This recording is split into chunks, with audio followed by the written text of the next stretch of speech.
अंग्रेजी की कहावत नहीं है, माइट इज राइट।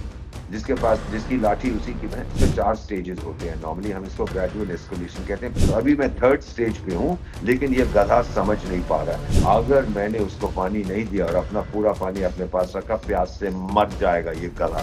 अगर किसी भारतवासी को नोबेल प्राइज मिलता है तो मैं बड़ी कड़ी नजर रखूंगा उस पर कि उसका क्या प्रयोग करेगा अमेरिका। डोनाल्ड ट्रंप की बकवास समझ आती है, लेकिन ये आका ढाका में बैठे लोग भी अगर भारत के खिलाफ बकवास कर रहे हैं और हम सुन रहे हैं, लगातार सुन रहे हैं, कई बार लगता है कि यार इतनी बड़ी इकोनॉमी, इतनी बड़ी सेना रख के हम बस सुनने बैठे हैं। ठीक है नहीं सर, कि मैं बताता हूँ उनका मैं हमारा कोई बताता हूँ सर। मुकाबला नहीं है।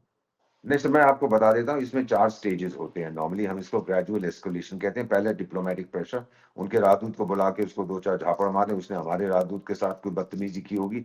दूसरा होता है इंटरनेशनल प्रेशर, अपने दोस्तों से कहते हैं। ये आपने देखा होगा सिंदूर में भी किसी ने हमारे ऑपरेशन सिंदूर की आलोचना नहीं की थी सर। ये अलग बात है कि किसी ने अपनी फौज नहीं भेजी, मुझे नहीं चाहिए थी उनकी फौज, लेकिन किसी ने क्रिटिसाइज नहीं किया। टर्की और अजरबैजान ने कुछ किया हो तो किया हो, और कुछ नहीं था। सो सेकंड होता है इंटरनेशनल प्रेशर। तीसरा होता है इकोनॉमिक सैंक्शंस। ये गधा है सर। गंगा वाटर ट्रीटी इस साल दिसंबर में रिव्यू के लिए आएगी। अगर मैंने अगर मैंने उसको पानी नहीं दिया और अपना पूरा पानी अपने पास रखा, प्यास से मर जाएगा ये गधा। ये तो भाग जाएगा हिलरी क्लिंटन के घर जाके, फिर चौकीदारी करेगा जो पहले करता था। तो ये चीज अब बहुत जरूरी है। 50 या 52 नदियां हैं बांग्लादेश में जो जाती हैं, जिनकी शुरुआत भारत में होती है, उसको भी मैं बंद कर सकता हूँ। फिशरीज खत्म हो जाएगी। खाना खाद्य पदार्थ जो तो चावल वावल में भेज रहा हूँ वो बंद कर दूंगा। कहां से लेगा? चीन के पास दौड़ा गया, चीन ने कहा भारत कितने का देता है। मैं सच बता रहा हूँ, जो मेरे दोस्तों ने कहा भारत तुमको 1 टन कितने में देता है। बोला सर वो $X में देता है। कहता वेरी गुड, मैं दूंगा ना, मैं $10 में दूंगा। तेरे पास और चारा क्या है, मुझी से खरीदेगा। वो ये बात समझ गया। फिर उसकी ऊर्जा एनर्जी मैं बंद कर सकता हूँ। तो इकोनॉमिक सैंक्शंस तक, इकोनॉमिक प्रेशर पे अब मैं आ रहा हूँ। और फाइनली फिर होता है मिलिट्री एक्शन। तो अभी मैं 3rd स्टेज पे हूँ, लेकिन ये गधा समझ नहीं पा रहा है। आजकल पाकिस्तान से बहुत मोहब्बत हो गई है, शायद भूल गया कि 71 में क्या किया था इसकी बेटियों के साथ, माओ के साथ, बहनों के साथ। एक पाकिस्तानी डिप्लोमेट, सुनिए इसको सर, करोड़ों लोग आपका प्रोग्राम देख रहे हैं। मेरे व्हाट्सएप ग्रुप में एक पाकिस्तानी एम्बेसडर रिटायर्ड, अब यूरोप में रहते हैं, कहते हैं 71 में तो हमने इनकी नस्ल बदलने की कोशिश की थी, नहीं कर पाए थे क्योंकि आप लोगों ने हस्तक्षेप किया। अब तो ये हमें बुला रहा है कि इनकी नस्ल बदले, यानी इनकी महिलाओं के साथ वो करेंगे ताकि जो बच्चे पैदा हों वो बहादुर हो, वो पंजाबी हो। दिस काइंड ऑफ नॉनसेंस आज तक उस पर विश्वास करते हैं, और ये गधा नहीं देख पा रहा है। तो अमेरिका का क्या रोल है? अब इसको भेज दिया है, लेकिन तंग आ गए इससे, ये कर नहीं पाया जो उसने वादा किया था। चीन के साथ भी दोस्ती करता है, इसके साथ इधर भी जाता है, उधर भी जाता है, ये भी खत्म हो जाएगा। लेकिन हिंदुओं पर जो अत्याचार होने, उसको रोकना है। और उसके लिए अगर मुझे रिस्पॉन्सिबिलिटी टू प्रोटेक्ट का प्रयोग करना पड़े, सर मेरी बात मान जाइए, हम करेंगे सर। हम अपनी इंटेंशंस ऑल इंडिया रेडियो या दूरदर्शन पर अनाउंस नहीं करते, जो करना है वो हम करेंगे सर। बहुत ताकत है हमें, बहुत ताकत है सर। तो हम लोग वो दीपक लोगों सर, की जो मतलब दुनिया में एक साइलेंट रूल जो है कि भाई अभी तक ये सबसे लोग बच रहे थे, पुतिन ने जो किया उसको लेकर दुनिया में अलग अलग राय है।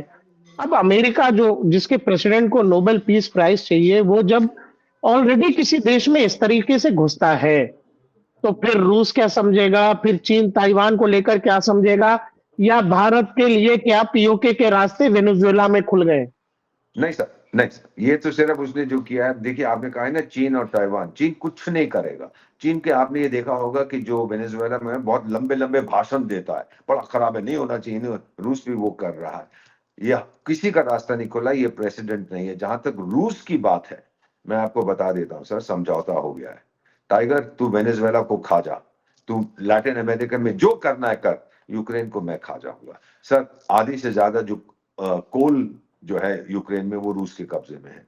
वो सारी रेयर अर्थ और हम्म। रेयर मेटल्स वो रूस के वो कब्जे सारे में है। इलाके रूस के कब्जे में। रूस के कब्जे में है, तो कहानी खत्म। ये मेरा इलाका, वो तेरा इलाका। तो वो मॉन्ड्रो डॉक्ट्रिन होती थी 200 साल पहले, जेम्स मॉन्ड्रो अमेरिकन प्रेसिडेंट की, कि भाई जो लैटिन अमेरिका है वो मेरा बागीचा, मैं बागवान, अगर तू आया मैं ठोकूंगा। यूरोप तुम लोगों का, यूरोपियन देशों का, अफ्रीका, एशिया जो कॉलोनीज हैं वो आप लोगों का, लेकिन मेरे बगीचे में मत आ, नहीं तो मैं ठोकूंगा। ये वहां की अग्रीमेंट है, और वही अग्रीमेंट हम आज देख रहे हैं सर।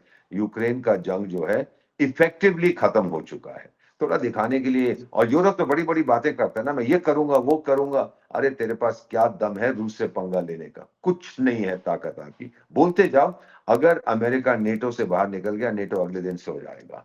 सो ट्रंप को मालूम है कि उसकी ताकत के बिना कोई कुछ नहीं कर सकता। रूस से फैसला हो चुका है, अब उसका टारगेट चीन होगा, और चीन ताइवान पे हमला नहीं करेगा। डर गया है कि क्या मालूम अमेरिकी आके मुझे ठोके, क्योंकि मूड बड़ा खराब है। आज से 6 जनवरी को मैं आपसे ये बातचीत कर रहा हूं, अब से थोड़ी देर पहले ईरान की तरफ एक्शन शुरू होने वाला हो गया है। कुछ एक्शन, बॉम्बिंग अभी शुरू नहीं हुई है, लेकिन अगले 2-3 दिन में आप देखेंगे। और ये भी लोगों ने कहा है, जिससे मैं सहमत हूं, कि खमैनी साहब भाग गए हैं सर, वहां नहीं है। हमने ईरान में नहीं है। नहीं सर, ये मुझे बहुत ही रिस्पॉन्सिबल लोगों ने कहा है। अब वो अगर फिर से उसको कोई पब्लिक अपीयरेंस दिखा देते हैं, वो तो एआई जनरेटेड भी हो सकता है। वो मॉस्को चला गया सर, जहां पे उसका दोस्त बशर अल असद। दीपक सर, एक चीज मुझे समझाओ कि अगर अमेरिका इस तरह से जो खुद को डेमोक्रेसी का खेवनहार बताता है, कल को अगर पीओके में हम कुछ करें या बांग्लादेश के मोर्चे पर भारत कुछ करे, दुनिया में क्या अमेरिका ये मोरल शक्ति रखता है कि वो भारत को ज्ञान देगा? देगा जरूर, लेकिन जो वो करता है, ये तो सारी दुनिया जानती है डबल स्टैंडर्ड। अंग्रेजी की कहावत नहीं है, माइट इज राइट, जिसके पास जिसकी लाठी उसी की भैंस।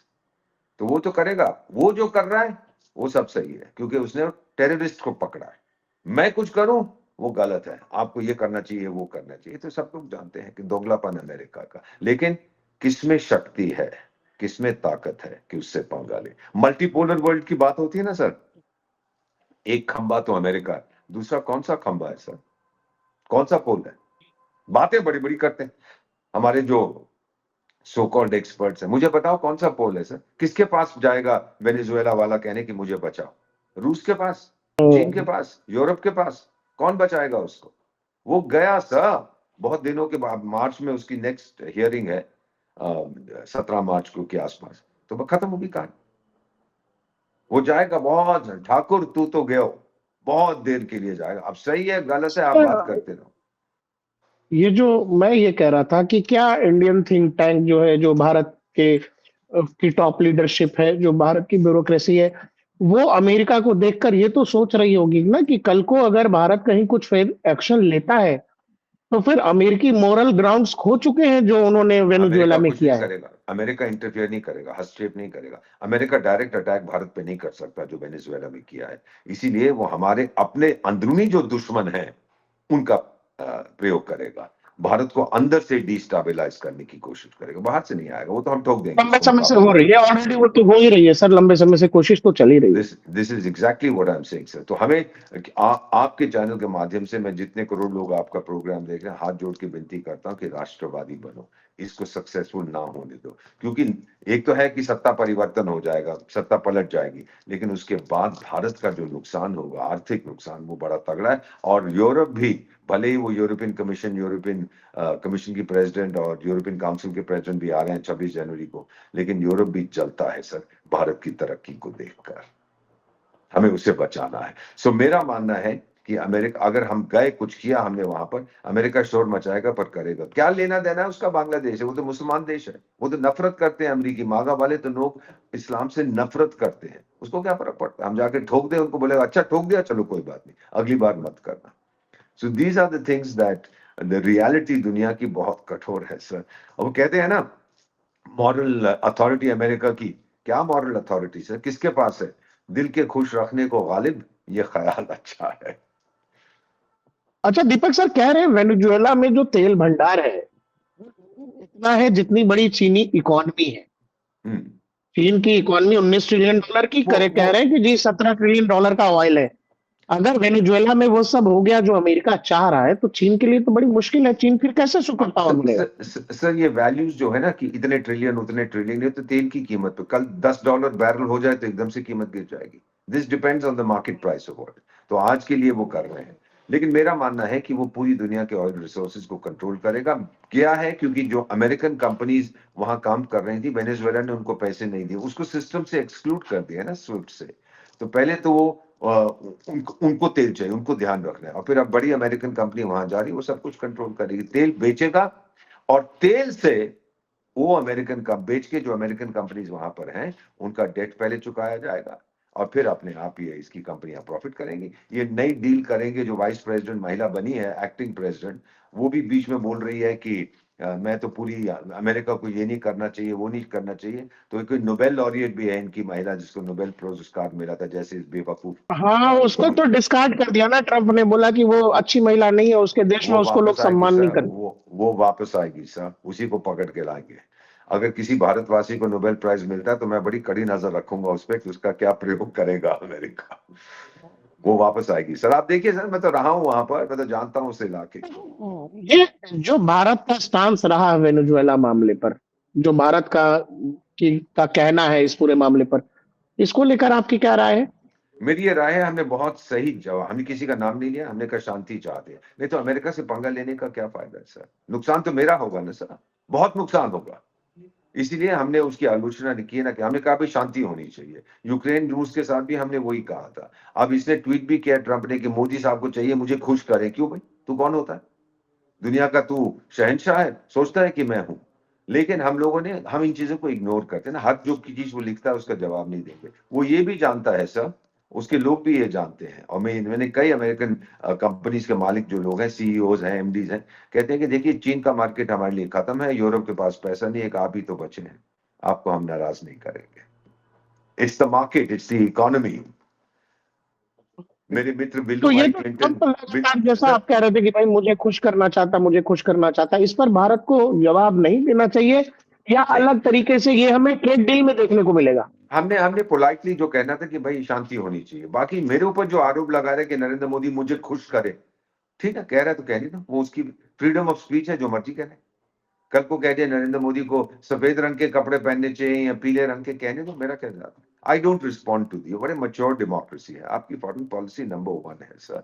ये चाणक्य नीति में भी है, अगर दुश्मन कुछ ज्यादा बकवास कर रहा है और आपको उससे डायरेक्ट नुकसान नहीं हो रहा, इग्नोर करिए उसको। हर चीज पे क्यों रिएक्ट करना है?